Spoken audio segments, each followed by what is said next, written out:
Good morning, grade 8 students.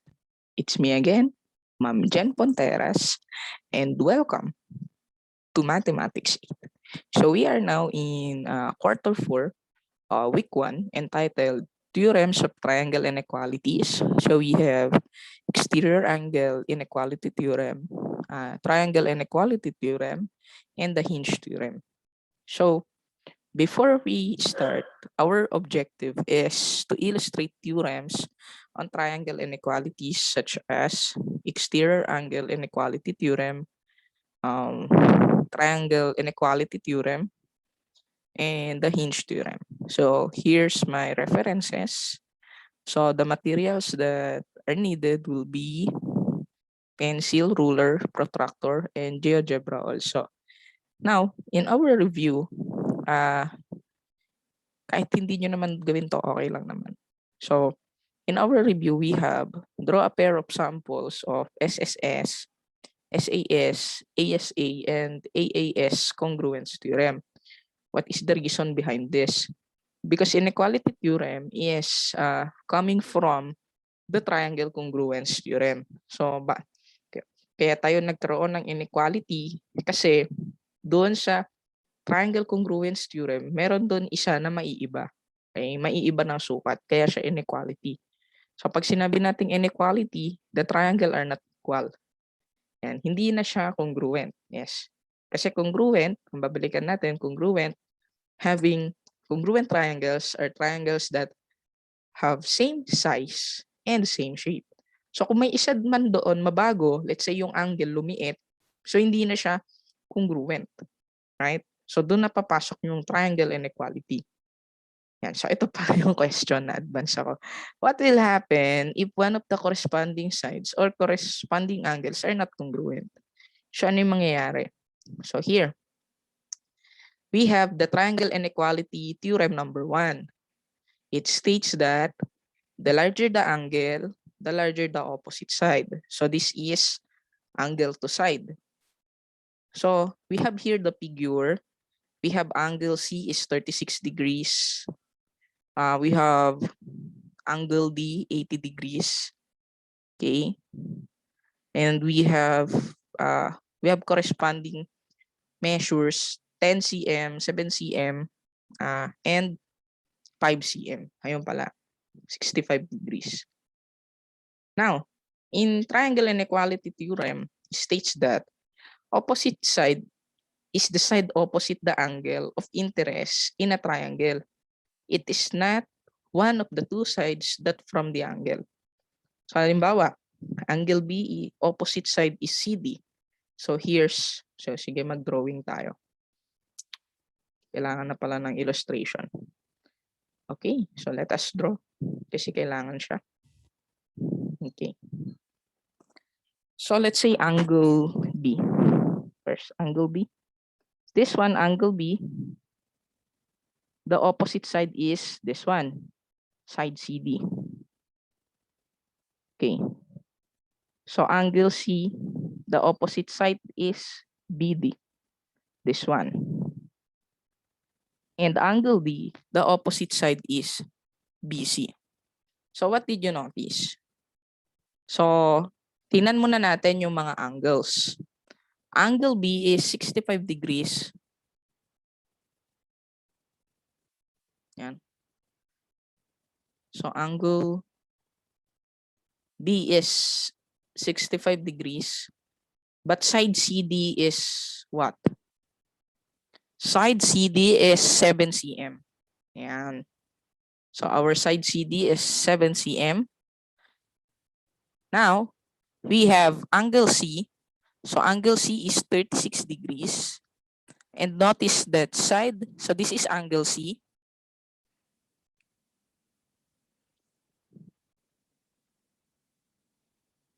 Yan, bumalik rin.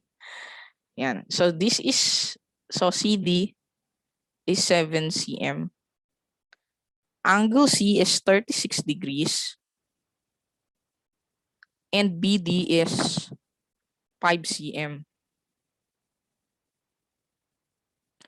Angle D is 80 degrees. and side BC prime is 10 cm. So ano yung napansin nyo? Ano yung gustong sabihin ni triangle inequality theorem number 1? So, kung mapapansin nyo, the larger the angle, the larger the opposite side. Yun ang ibig sabihin nun. So, theorem for number 1, the larger the angle, the larger the opposite side. Okay. So, the best example is the door. Yan. So, let's say, for example, these three angles are the door. The larger the opening of the door, the larger the angle of the opening of the door is the longer the opposite side. It should be longer, no? Kasi side eh. So, the longer the opposite side. Yan. The larger the angle, the longer the opposite side. That's it. Okay, so that's triangle inequality number 1. Yan. So, ito. So, we have here another example. Arrange the sides from longest to shortest. So, wala tayong given na sides. Wala tayong given na measure ng sides. Pero ang given lang po ay angle. So, using the triangle inequality number 1, yan. Yan. So, using triangle inequality number 1, so arrange muna natin yung angles. So, ang pinakamaliit ay 50 degrees, angle B prime. Tapos, followed by angle B and followed by angle A. Now, the opposite of angle B prime is side A prime B. Yan. From longest to shortest. So, ito yung shortest, tama. Shortest. Longest to. Tapos, angle B, the opposite is A prime B prime. Then, angle A is B prime. Okay. So, tama to. So, from longest side is the BB prime. And the next one is A prime B prime. And then the last one is A prime B. Yan. Okay. So that's how we use the theorem number 1. Now let us have the second theorem. Triangle inequality number 2. The larger the side, the larger the opposite angle. So this one is side to angle. Yan. Side to angle naman siya. So yan ang nakalagay na. The larger the side, the longer the side, it should be the longer. The longer the side, the larger the opposite angle. Okay. So opposite angle is the angle opposite the side of interest in a triangle. So the side of interest is the given. So let's say C B prime, ganyan. The angle of interest, kung ano yung angle na gusto mo. Yan. The angle of interest in the triangle. Okay. Now, let us have this one. So we have C prime D. So parang ito yung kanina. So arrange natin siya from shortest. So the shortest is 5. So we have BD. That is opposite of angle C prime. Tapos next is C prime D. Opposite of what? Angle B. And the last one is C prime B. Opposite of angle D. Ayan. Okay. Yan. So, observe natin, no? 36, BD is 5. BD is the shortest and the opposite angle is also the shortest, which is angle C prime.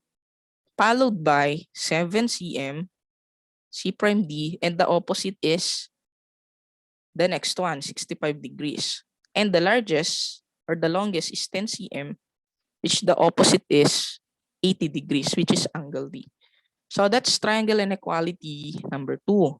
Okay, again, triangle inequality number 1, we have angle to side. So the larger the angle, the longer the opposite side.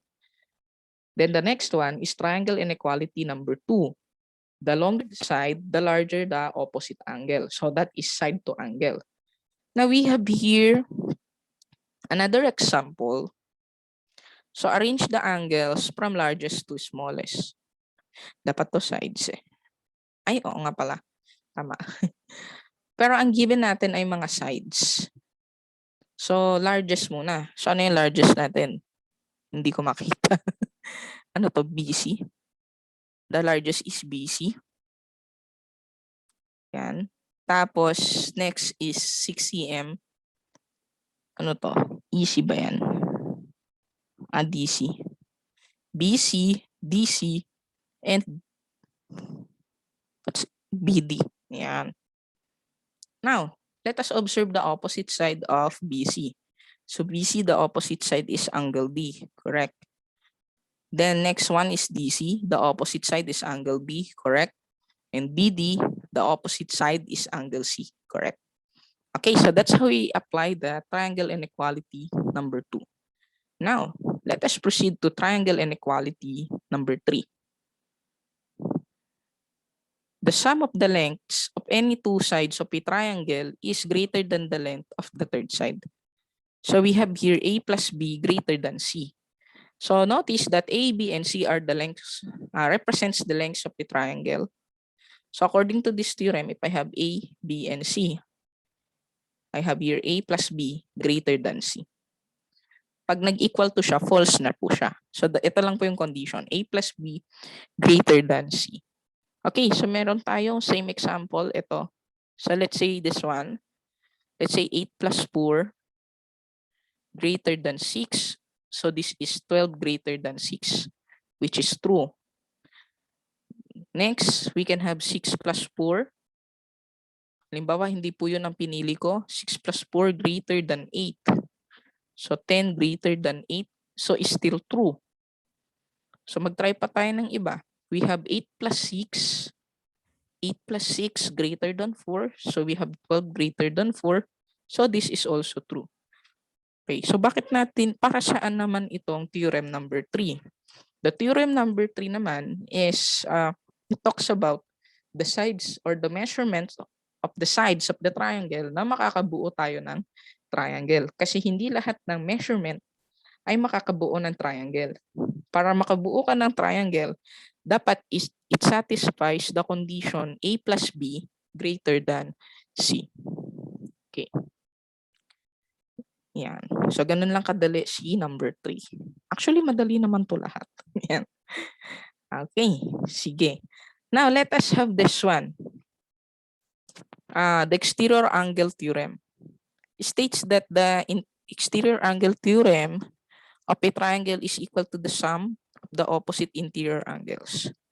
Okay. Sinabi nating exterior angle, ito yung nasa labas ng triangle. So, this one, so B, D, ano to?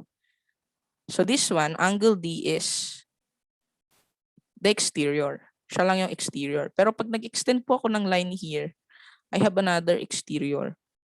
Tsaka dito, pag nag-extend po ako ng line, I have another exterior. But this time,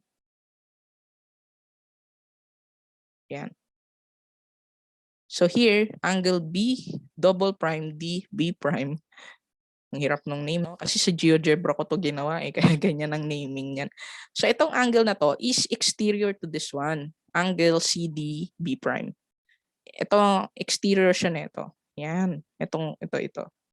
Okay. So nasa labas siya. Ngayon, dahil wala po akong sukat nito. Yan. Hindi pala. Pwede pala natin tong ma-confirm.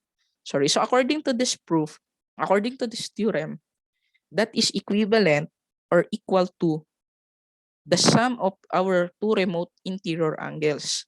Sinabi nating remote interior angles, yung dalawang angle na malayo sa kanya.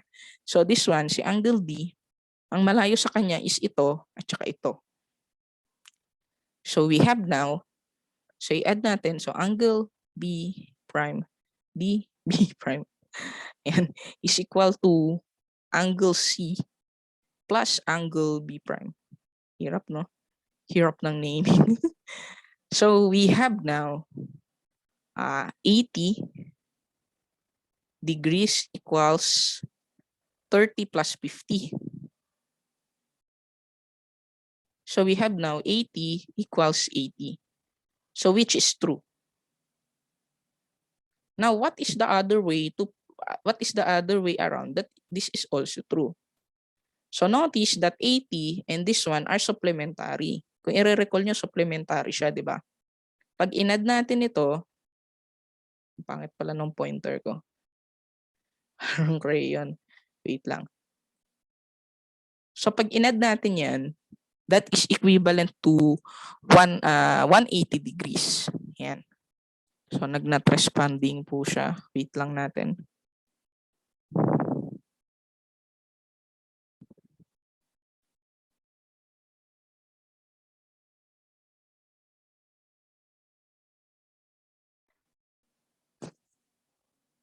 Okay.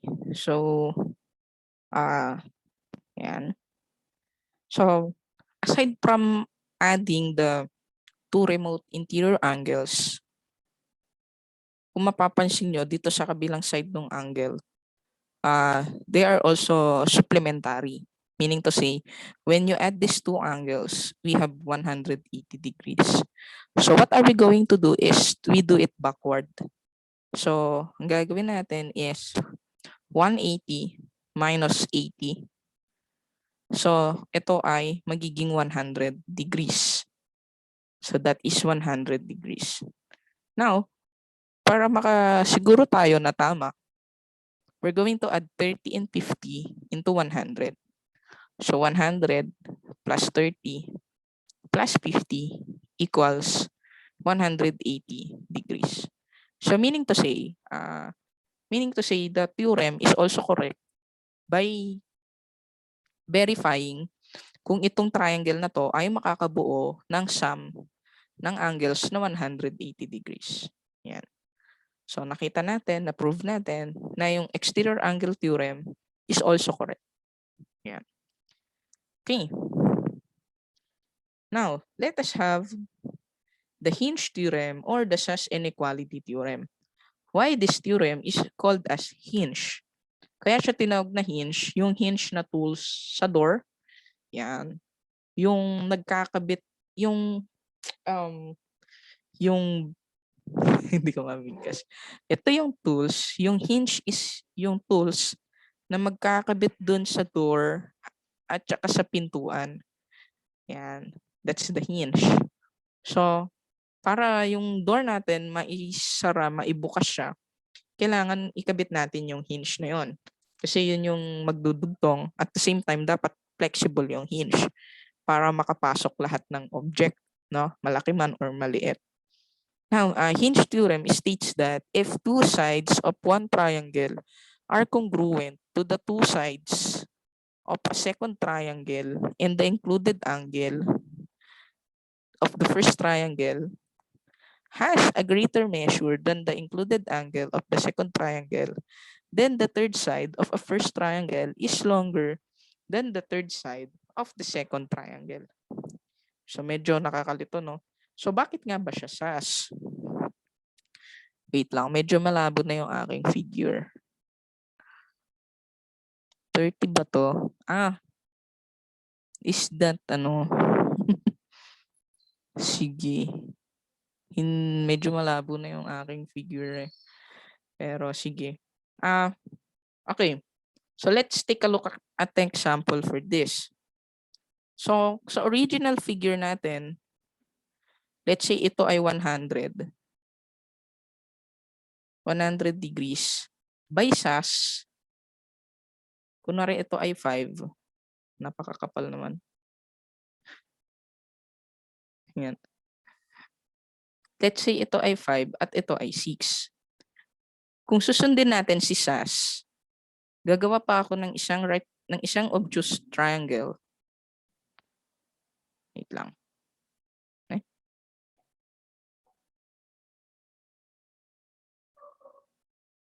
Gagawa pa ako ng isa. Yan. Basta. Ano ba yan? Ang pangit. Yan.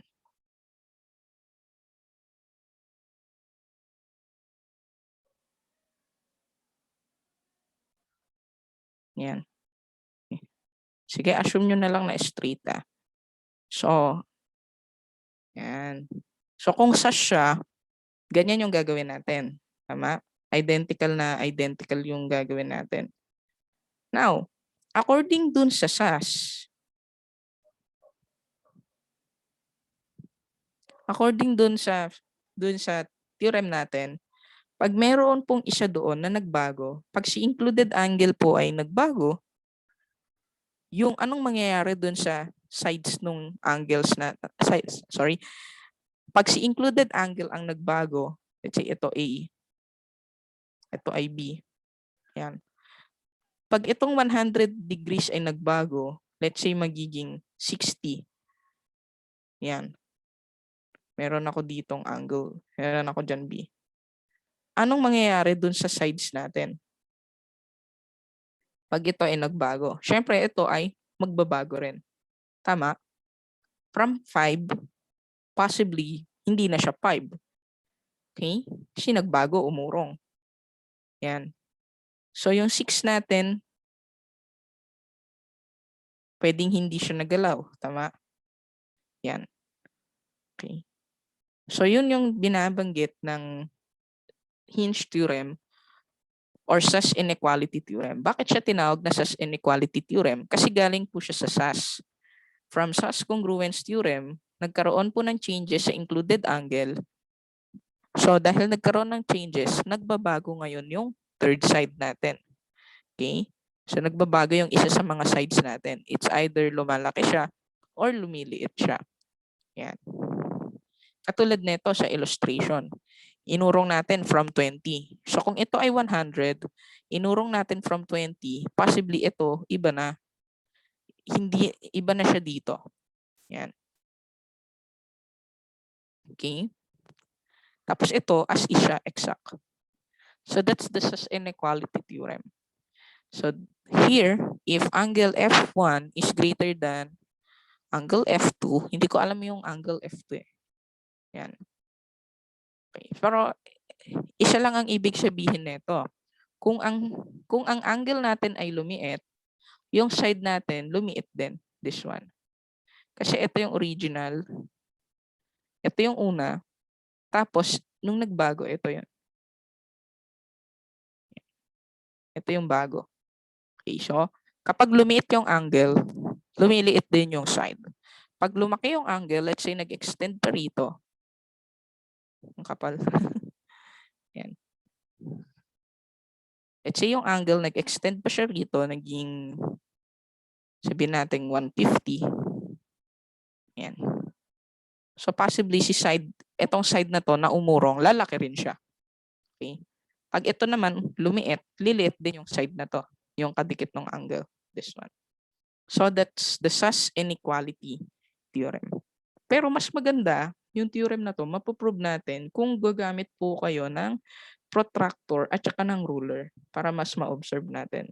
Yan. So, using the protractor, using the ruler, yan, ipoprove natin kung tama nga, kung lumiliit or lumalaki. Now, the converse. For the converse of Hinge theorem, or kilala rin sa tawag na the SSS inequality theorem. Bakit siya tinawag na SSS inequality theorem? Kasi galing po siya sa SSS congruence theorem. Meron ka namang binago. Okay, so katulad nito sa illustration natin. Halimbawa, ito si... wait lang. Asan dito yung cm? 6 cm. This one. Okay. Sige. So, 6 cm.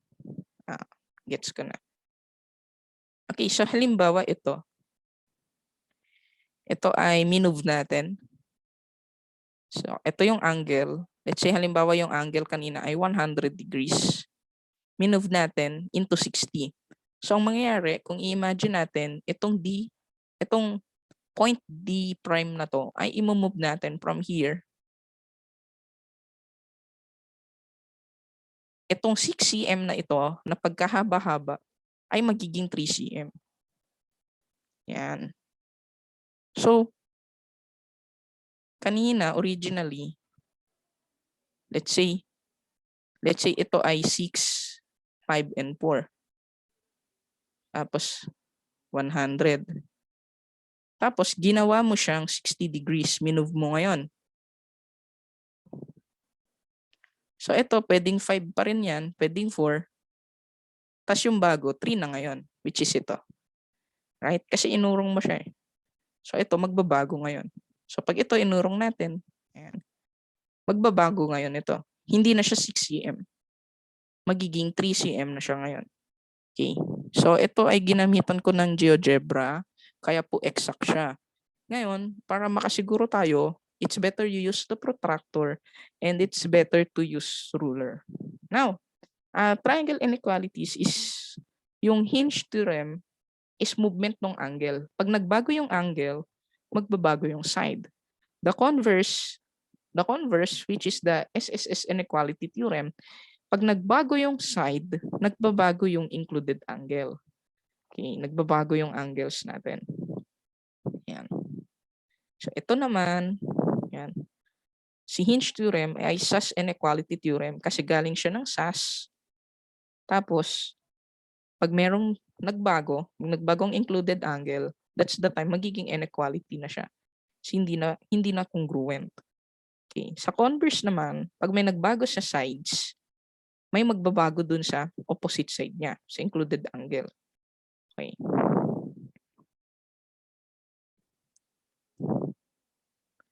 So here's the task.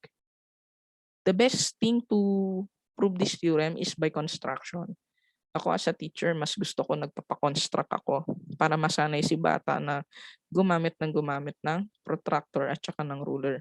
Kasi may mga bata na they don't know how to use ruler. Are they going to start sa 0 o sa 1? Diba? So very basic pero napaka-importante. Yan, napaka-importante ng paggamit ng measuring materials sa pang-araw-araw na buhay. Okay. Yan. So ito lang yung mga worksheet ko. Magpapadrawing lang. Yan, papadrawing ko lang yan. Tapos susukatin. Yan. Okay. So if you have questions, you may put it down in the comment section.